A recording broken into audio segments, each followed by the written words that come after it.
Chers compatriotes, voilà un pays qui a à la tête des institutions des criminels. Nous venons d'apprendre que le serviteur du régime d'étudier, Amougou Belinga, a bénéficié d'une mise en liberté provisoire. Ce qui veut dire que ces criminels seraient mis en liberté pour continuer à massacrer les Camerounais. Parce que lorsqu'on dit ce qui est vrai, c'est qu'on doit être tué au Cameroun.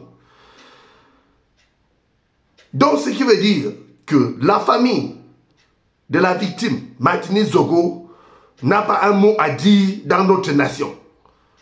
Alors, comme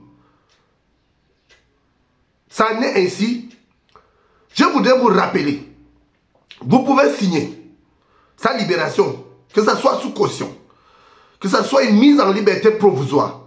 Mais nous vous rappelons qu'après 2025, Amougou Belinga va se retrouver derrière les barreaux. J'ai mis ce qui m'est le plus cher, que nous allons tout faire pour qu'il se retrouve derrière les barreaux.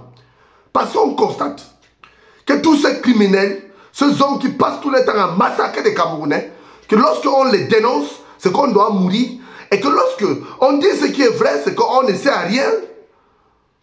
Dans le Cameroun, nous disons, il y aura la vraie justice dans les jours à venir.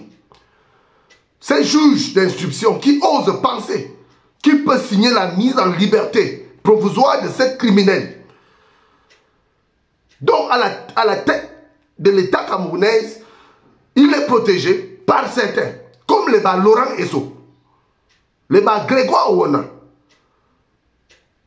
Tous ces bandits, ces criminels, bah Tangadi. Et que les Camerounais ont peur de parler ou de dénoncer cela parce qu'ils ont peur de mourir. Moi, j'avais déjà choisi ma manière de mourir. Mais me tuer, c'est compliqué. Parce qu'il y a Camerounais et Camerounais. Vous connaissez.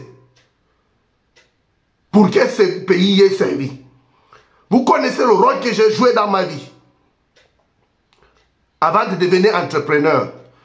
Donc certains savent de quoi je parle. Ici, le commandant de force révolutionnaire Ramon Kota, I love my Cameroon for life. Nous ne pouvons pas accepter les criminels à la tête des institutions camerounaises et que lorsqu'on dénonce ces gens, c'est qu'on doit mourir. Comme si eux-mêmes ils étaient éternels. Nous réclamons justice pour Martini Zogo. Et on voit ce soi-disant activistes camerounais danser sur les réseaux sociaux avec un tel danger que court notre nation.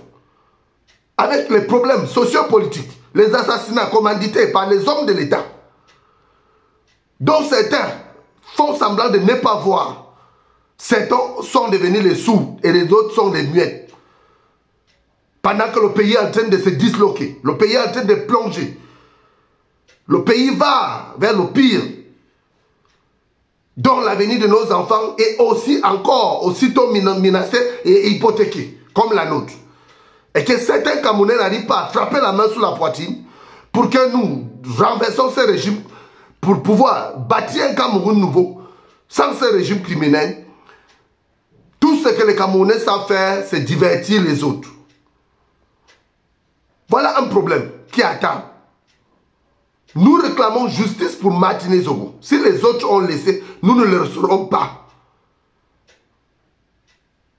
Que la justice camerounaise soit indépendante, qu'elle prenne ses responsabilités. Parce que dans les jours à venir, même eux-mêmes, ils seront poursuivis. Tous ceux qui sont derrière ces régimes criminels, qui sont sous les ordres de ces régimes criminels, seront poursuivis. Même après ma mort, ce que je dis là, va exister dans le Cameroun que nous connaissons tous. Je sais sur quoi je compte et de sur quoi je parle et le pourquoi et sur quoi je me base. En tant que Camerounais. Nous voulons la libération de tous les détenus politiques sans délai ni condition. Et le départ de ces régimes criminels. Nous vous remercions.